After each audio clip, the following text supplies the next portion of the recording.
জাতীয়তাবোধ বা দেশপ্রেম কোনো যুক্তিহীন প্রচার নয়, তা যে কোনো দেশবাসীর রক্তে দোলা লাগায়। দেশের সেনাবাহিনীর শৌর্য বীর্য প্রভাবিত করছে সমাজের সর্বস্তরের মানুষকে।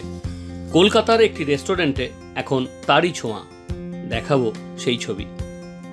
কেউ বা তৈরি করছেন যুদ্ধের আদলে কেক, কেউ বা শাড়ির ডিজাইনের উপরেই ফুটিয়ে তুলছেন ভারতীয় সেনাবাহিনীর শৌর্য বীর্য। Bureau report, Bangabarta.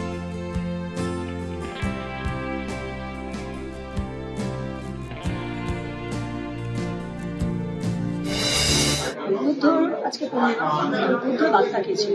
বার্তা ছিল যে আমরা শান্তি চাই। সেই অর্থে কিন্তু আমরা দেশবাসীরা কিন্তু সেই সব শান্তি আমরা মেনে নিয়েছি, কিন্তু যেটা হলো আমাদের যেভাবে আমাদের দেশে অত্যাচার হয় নাগরিক, সেটা তো মেনে নেওয়া যাচ্ছে। যেভাবে হিন্দু নিধন হয়ে সেভাবে মেনে নেওয়া যাচ্ছে। তাই জন্য আমরাও চাইছি যে যাতে আমাদের কাশ্মীরটা আমরা পেয়ে যাই।